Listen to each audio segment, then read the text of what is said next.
Hi, Cara. Hello, Vanessa. We got an awesome listener question, actually, in response to our episode about gambling, but it is a much broader and more universal question. And so we're doing a whole episode on it. And I'm going to frame it like this. When is something a hard no? And when is something worth a conversation? And we'll explain in a second what that means. But Cara, can you just remind people how they can submit questions to us for the podcast or for other purposes? I sure can. So we love questions and we love them mostly because they reflect what you're wondering. If you're wondering, 20 other people are wondering, but also it keeps it real and relevant. So please send us requests. You can always send to podcast@lessawkward.com. So that's pretty easy because we make everything less awkward. You can also, for members, we opened up a membership recently. People are joining to become members of our community. And part of being a member is having access to the library of everything that we create, which is so exciting, Vanessa. And in that library, there is a suggestion box. So for members who don't remember the email address, podcast@lessawkward.com, you can just pop over in your left-handed menu, hit the suggestion box, and share with us your question and even your desired format. So we'll see if you'd like a video versus an email answer versus an entire podcast episode. All right. So with that, let's take this prompt, which is excellent. You want me to frame it? Yes. Okay. Let's get into this a little. So the reason it came up in the context of gambling was that a parent was asking, well, if I ban my kid from doing it, I know that there's tremendous social pressure. I think this was in the context of like a fantasy football team or some kind of, middle school related gambling adjacent activity. And her question was an excellent one, which is, if I know that all the kids are participating in this kind of form of gambling or gambling adjacent, and if I ban it, my kid is just going to do it secretly. So aren't I better off allowing it, but having a conversation about parameters and limits and all of that stuff? And it is such a good question because it gets at the crux of so many of these gray area issues we have to deal with as parents. And it also gets at the tension between what we know might be safe or right for our kids versus what they're feeling social pressure to do or participate in. And for those of you who know us really, really well and have listened to this podcast, you will know there is not going to be one straight black and white answer to this question because a lot of it is, dun, dun, dun, it depends. Vanessa, I was having a conversation last week with someone I've known for many, many years. And I was describing all the different things that we do and talk about. And she asked me a question, and I don't know why this was my response, but I feel like this response was equally bizarre then as it is now, but it feels like it fits in this conversation. I said to her, I think I was a very judgmental pediatrician when I was in practice. Wow. Right? I didn't want to be, I didn't mean to be, but I was a hard no person. And sometimes hard no is all about safety. And it was for me when I was in practice, it was being able to do a hard no was all about putting up these guardrails and making and giving people like, I was willing to be the bad guy and say, no, don't do this, or yes, do this. And it would give them the lane markings where they could parent. But that was the story I told myself. Also, I was reading all the data and I had been trained and I felt like I had a more justification for the hard no. But in hindsight, looking back on it, it makes me cringe sometimes, actually more than sometimes. It makes me cringe a lot because there is a place for hard no for sure. But increasingly, especially as the kids in your life get older, hard no will often drive kids down a different path of less resistance that does not necessarily achieve what you want it to achieve. And so it's such a great listener question because there can be a real hard, like gambling's a perfect example. There are a lot of really good reasons for hard no. And there are a lot of other forces at play, which may drive a kid to make a very different decision on their own. And now you've just shut down a conversation. And so at its heart, right? Isn't that what it's about?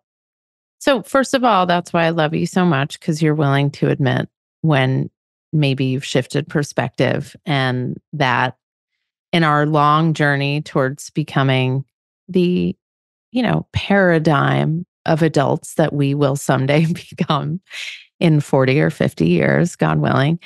In the meantime, we are all works in progress as professionals, as parents, as partners, as family members, as community members. And so it's just another reminder that we do the best we can with the information we have at the time. And that's not just as parents, but also in our work. I think it's also easy to be black and white about stuff when you yourself haven't lived the very grayness of what it means to be caring for, supporting, loving, raising adolescents. They will push you into a gray zone faster than anyone or anything in your life. They will negotiate with you in more sophisticated ways. They will make you feel like an idiot or an asshole, depending on the day. And so before you were parenting kids that age, you were practicing as a pediatrician. And I would imagine that having then gone on to deal with these issues in your own house, you have a new level of understanding of how complex and not black and white these things can be. And I don't think you have to have this experience under your roof to make empathic and more open-minded decisions. But I mean, my husband's a cardiologist, and I'm knocking some wood right now, but he himself has not had a heart attack, but he takes very compassionate care of people who have. I think that's a good example. But I do think that when I first started making these very hard no statements, it was a different time. I mean, it was the right after the turn of the millennium. It was 2000, 2001, 2002. The biggest deal in pediatrics was, do you give your kid an MMR vaccine? And it was like, that was the hot issue. And that was a very, very big topic. And I was rigid and dogmatic because I had all the data. And then I had a baby. And then I had to interpret that data through the lens of being a parent. And I vaccinated my kids, and I felt very good about it, very strongly. And then my kid had the 1 in a million reaction. And then it was like, what do I do with that? And I still made the same decision at the same time because I was using my own lens. But the difference is it was my first foray into that gray zone. And now that you and I are in conversation with each other. Endlessly. Endlessly. I mean, endlessly. And with lots of other adults and with lots and lots and lots of kids. It's so clear to me that rules and limits make kids feel safe. So I'm going to start there. Rules and limits make kids feel safe. They tell us that without yeses and nos, they do not feel safe. So they're not looking for you to be as messy as they are all the time. But rigidity is different. And when a conversation cannot evolve, even when the kid is evolving or the world's circumstances are evolving, that is where I think the net result ends up being the opposite of what the adult wants. I mean, the whole point of the absolute no is to keep them safe. And if the result is that they are going to run the other way, do the thing and lie about it, well, now you've just created a whole new problem. Right. Right. So I think the starting point, Cara, is when it comes to safety. Like, I think let's start with the sort of one end of the spectrum and then move towards the less clear end of the spectrum. And by the way, safety and an appetite for safety or an appetite for risk is different in different households. I have a strong appetite for safety. There's a strong appetite for safety. I have a inclination for safety, but more of a willingness for risk within bounds. Our kids are all over the map. Our husbands are way all over the map. So I want to start with, there are certain things that you make it super clear to kids that they should not be doing and that they are deeply unsafe. But I'm going to couch all of that in the most important phrase you will ever say to your child, which is, no matter what, I am always here. No matter what you've done, no matter how you violated the rules that I have set down, you can always call me. So when you are being, authoritarian, I guess is the parenting, although I don't totally agree with that and I'll explain why in a second. When you are setting down a hard no, you also should be setting down that expectation that no matter what, your kid can always, always, always call you. Right. And people are probably listening to that saying, they're not going to call you. Like, if you set down a hard no, they're not going to call you. I am here to tell you that if you say it enough and you prove to them that they can always call you, they will call you. They will trust you. You want to use an example? Yeah, I'll use an example. I think I've told this story before, but it bears retelling for a variety of reasons. I was moving one of my kids into college. I was still down in the city where he goes to college. At 2:00 in the morning, I got a call from him that he was worried. There were a group of them together that one of his friends had been roofied, and he wanted to know what he should do. Now, in this case, the kids were of age. They were drinking legally, but it was 2 a.m, and I don't know what they were up to that night. But the point was, he was in trouble. I mean, he wasn't in trouble, but he was worried. He was afraid for a friend. It was a really scary situation. And he called me and we talked it through and I gave him some advice. And at the end of the call, he said to me, Mom, for almost 10 years, you have been telling me, no matter what, I can always call you. And I got to be honest, I didn't always believe you, but I believe you. And thank you for answering the phone in the middle of the night. And so for those of you skeptical, now it wasn't him and he hadn't done anything wrong, and you can come up with all sorts of reasons why he might not have called had it been something else. Like, let's make it a hard no version now, where you've given the hard no, or I mean, here, I'll give you an example. Can I give you one? Yeah. Do you have one of your own life experience? Oh, honey. Hard no. Like, that's my middle name. Right. Okay. Fair enough. No, Natterson. Although I've become an evolved version of that, as my whole family will tell you. Cara Hard No Natterson. I told this story before, when my daughter was in 8th grade. Oh, right. Yeah. Let her get Snapchat. I said, hard no. You're at a party. You're at a bar mitzvah party, but any party. But this example was a bar mitzvah party. And you take out your social media and you're snapping pictures and you're posting. That's unkind. First of all, you're not focused on the event and you have this device that felt icky to me. And second of all, you're unkind to the people who are not included. It's not empathic. Hard no. You do that, I take away social media. That was my hard no moment, right? I'm outside for pickup. I go on and there's her post, right? She gets in my car. It was a really rough conversation. Actually, it wasn't that rough a conversation. I was so hard no about it. I was like, hey, is there anything you want to tell me? And she says, about what? No. And then it came out that I knew she had done this post, and the friend who I was also driving home turned to her and said, oh, your mom is so much nicer than mine, which made me actually feel a little bit better. But it was a hard no, took away social media. Now, the Cara of today, because that was actually almost 10 years ago now, the Cara of today would probably do it differently, knowing what I know, Also, given the prevalence of social media. You mean the Car of today, who was the Vanessa of last year, where she was in a cab with her kid who she had told couldn't have Snapchat, who then she witnessed looking at his Snap map in front of her. Right. There we go.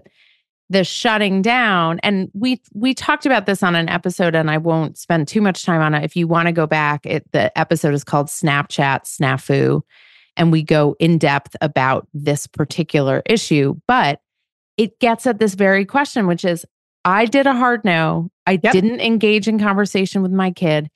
He went underground, downloaded Snapchat, and the whole issue was that I didn't figure out his why. I didn't understand why having it was so important to him. I was taking away something from him that had real importance in a variety of ways. And instead of having that conversation, I shut it down. So not only did he go underground with it, I also missed an opportunity to really understand what was going on in my kid's reality. Right. And my hard no was more in the consequence of it. Like, you can't do this, therefore this is your consequence. And the consequence hurt. It felt really bad to be taken off of social media for a very extended period of time. And the reason I think I might have handled it differently is that while I think it achieved what I wanted to achieve, which was there are consequences when I make a rule, what it didn't achieve is it didn't really tether the use of social media to a sense of empathy. Like, what I was looking to do is make the point that when you're showing where you are, you have to be mindful of the people who aren't there, who are seeing it. And that lesson was lost completely. So there are better ways to teach that lesson than the way that I did it. If you had it to do over again, you would have said, hey, listen, I'm concerned that if you have this social media, you're going to post stuff, you're going to make other people feel excluded, you're going to cause other people to feel sad, hurt, left out. I know you don't want to be that kid. So how do you think you can hold the ability to have Snapchat in one hand and the ability to be a kind person in the other hand? Do you think those two things are able to be done in the same breath? And then if we level up, let's now go, because the question came in the context of gambling. Yeah. So let's level up a little bit.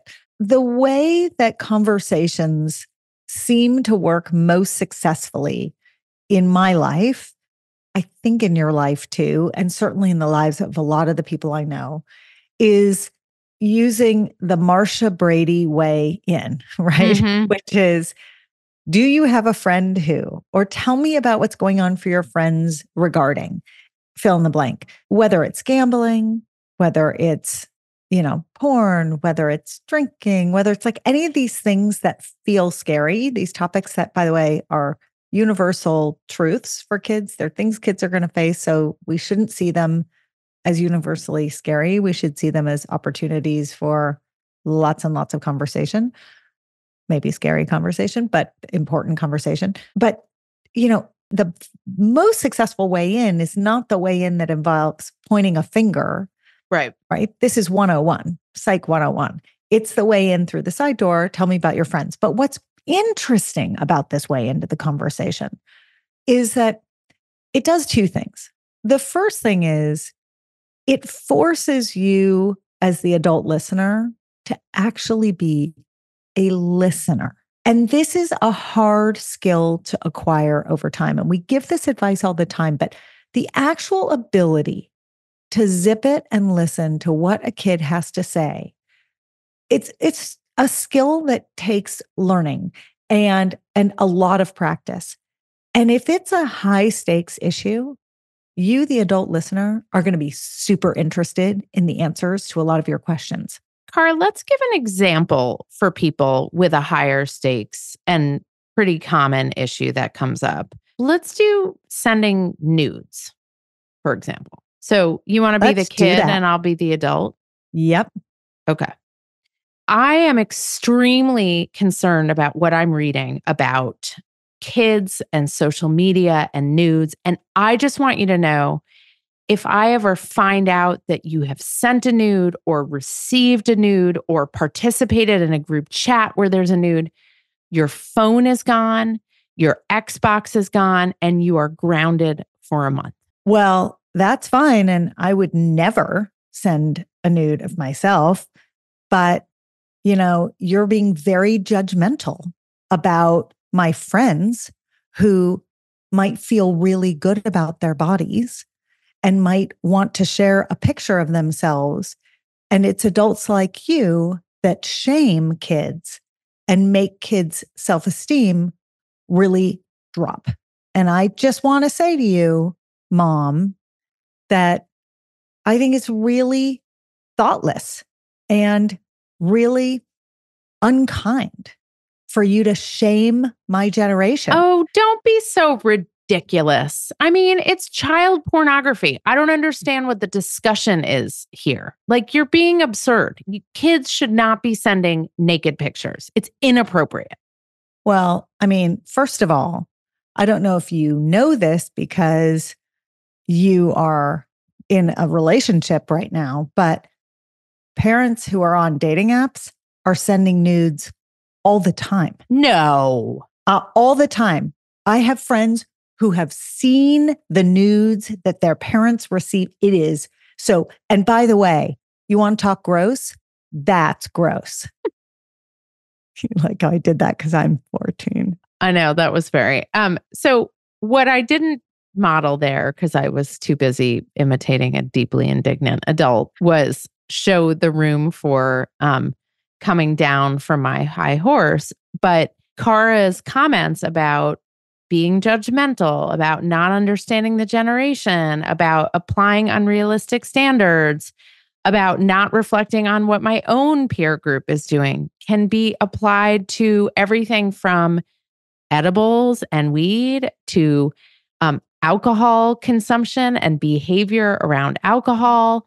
So yes, this was a particular conversation about nudes, but there's all sorts of stuff that adults do that is modeling for kids what they think is not okay for kids, but okay for adults. And that hypocrisy is something that we have to own when we start to lay down the law with kids.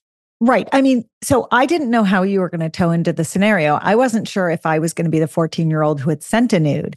And you had already told me that that was against the rules or not okay, or it's against the law or whatnot. And if you were going to go down that path, I was very curious how you were going to go down that path, because if you are a hard no enforcer, there's no path to go down. Right. Because that's what the authoritarian parent is stuck with. They're stuck with a very black and white, a yes or no. And if you do this thing and violate me, I must punish. And there's no conversation to be had. So you had to start our role play where you started, because if you had been a hard no parent in that scenario, there's no conversation. This is a really important point across all of those other topics as well. When we are dogmatic about any and all of these things, we are creating a scenario that is entirely predictable. Our kids absolutely will engage in one or many of the behaviors that freak us out. They will. Their brains are hardwired to do it. The society tells them this is what being young and carefree and alive looks like. It looks like getting drunk. It looks like getting high. It looks like having sex. It looks like feeling good, like whatever it is. And so we are writing a narrative for ourselves when we are very dogmatic in the name of safety, where we build a wall to conversation and engagement. And, I think the solution to how do you balance, how do you hold these two things to be true? I want to keep my kids safe. I want to say no to a bunch of things that I know are really dangerous. And yet, if they do them, or they're in a situation where they're presented with the option, that they come to me and they're in conversation. Those two things are really, really hard to hold true at the same time, especially in middle school and early high school. It's really hard. It doesn't always work. Right. And listen to what I said. I said, if you do any of these things or you receive any of these things, you're going to lose all these privileges. So what happens to a kid who gets sent a nude that freaks them out, and then they're like, I can't go to my parent because they told me all of these, like, in their mind, life-destroying consequences, and I don't want to go to them. So now I'm dealing with a situation I'm not capable of dealing with. I'm afraid, I'm uncomfortable, I'm scared, I'm creeped out, and I can't go to my parent because they've laid down the law in this way. And the flip side is, I started by saying kids love rules and rules make them feel safe, and you need consequences to your rules. So the answer is not to never say no or set limits. That's not the implication at all, but it's really about the messaging, the why. You and I have this conversation about understanding the why, the reasoning behind things many, many, many times over. And one of the reasons I love you is that you have slowly come around to the party of why. And it comes up, it comes up in the clothing conversation all the time. And we did get a listener comment. We did an episode about clothing and how to be in communication, which is a lot like this conversation, right? And the feedback we got was, this feels internally inconsistent with what you put out into the world, because you keep saying be in conversation, but you're saying a hard no. Those weren't the exact words, but that was the sentiment. And I think it was a really helpful way of framing why I was right. No, just kidding. But I do think it was a helpful way of framing the rationale behind, you have really strong feelings about what clothes and certain styles of dress message. And those feelings are totally valid. It's not having those feelings, and it's not even enforcing those feelings that is debatable. It's just the way that you communicate those feelings. There's a path to potential success. I mean, you never know with a tween or a teen if you're going to be successful in that path. But there's a path to potential success, and then there's a path to failure. And do you know what my strategy is now? No, actually, because so for those of you who don't know, my hard no is no ass cheeks hanging out of shorts. That's my rule. Yes, which rarely happens with your sons.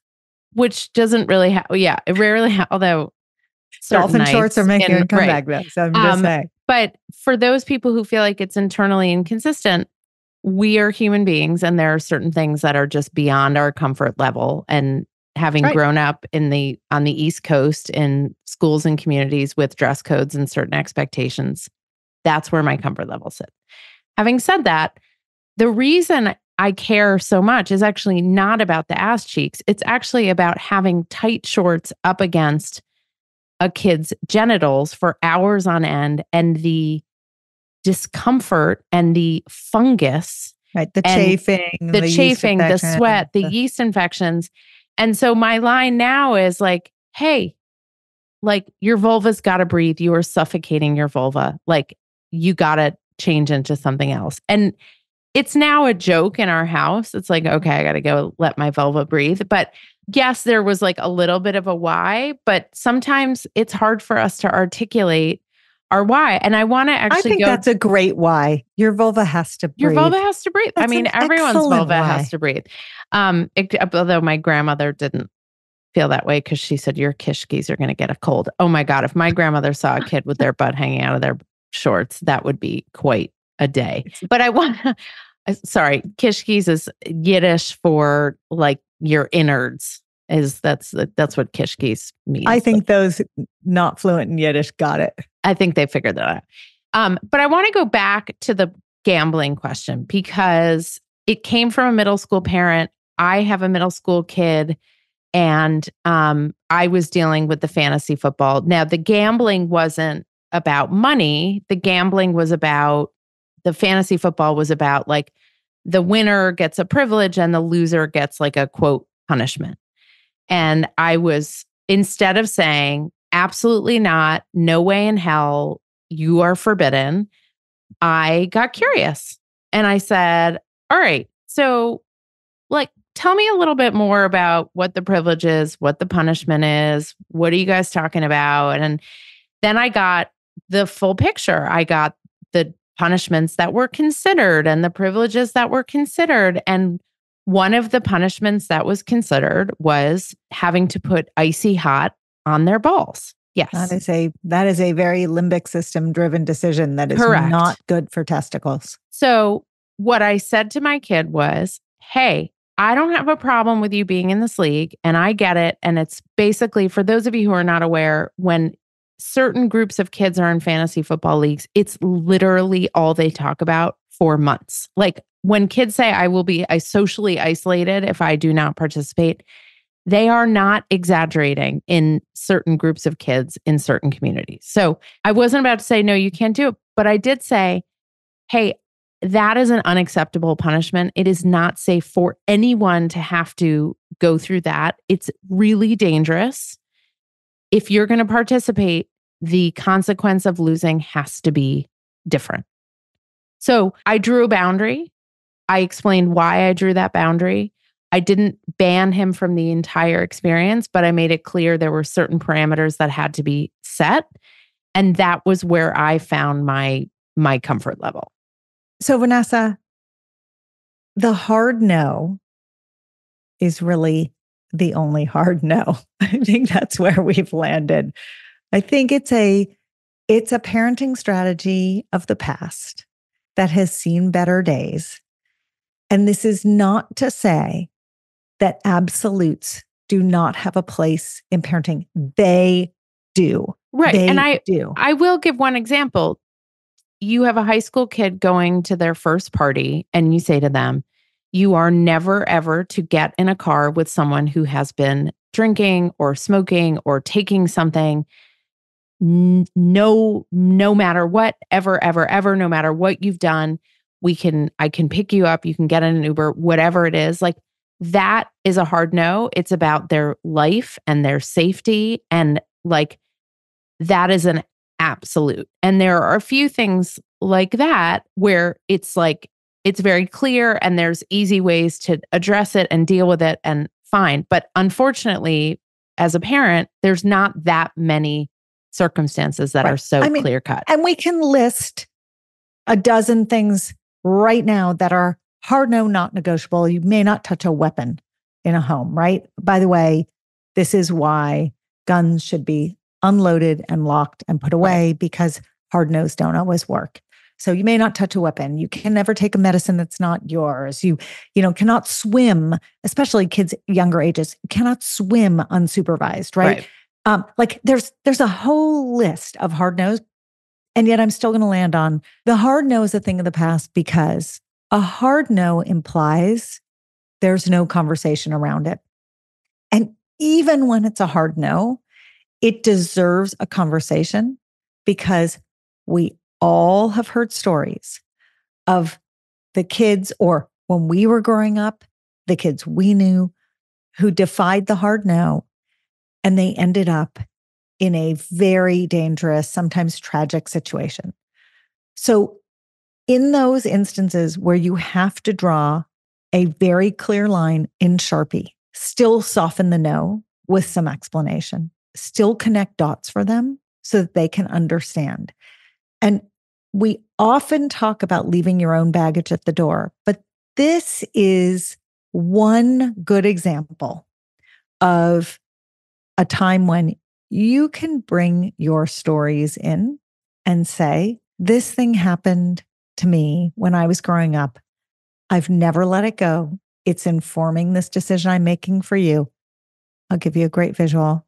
My husband has a friend, you're going to hate me for this visual. My husband has a friend who wore flip-flops on an escalator and now only has 9 toes. I was going to do the biking barefoot. Oh, that's incredible. Really? Yes. I didn't bike barefoot. My mother told me the story of a friend who biked barefoot and lost a toe. So these are sometimes like the hard no isn't always the thing you expect it to be, but giving a little context. Who would have known it would have been 2? It's always toes. It's always toes. These are some examples of ways into a hard no that provide a little cushion so that when things don't go well, whether it's for your kid or another one, there's room for conversation. And I would just add, there are certain things that are hard no's at one age and not a hard no at a later age. And you can explain that to a kid and say, hey, at this stage of the game, it's just not appropriate for you to go to this place or be with this person or have this experience, without adult supervision or full stop. But I'm happy to revisit this in a year and let's see where you are then and let's have the conversation. And so there's that version of a hard no that becomes a hard not yet.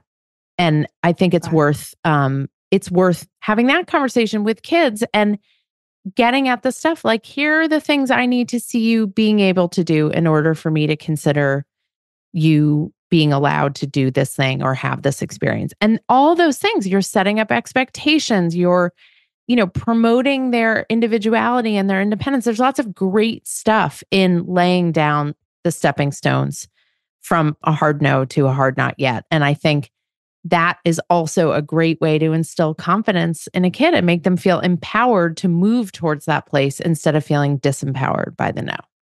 A hard not yet is my new favorite term. We'll get the t-shirt. I mean, it's amazing. Vanessa, thank you. And thanks to the great question from the listener. Keep them coming. We love getting these questions. Thank you so much for listening. You can email us with questions, feedback, or episode requests at podcast@lessawkward.com. If you want to learn more about what we do to make this whole stage of life less awkward for everyone involved, our parent membership, our school health ed curriculum, our keynote talks, and more are all at lessawkward.com. And if you want products that make puberty so much more comfortable, visit myoomla.com.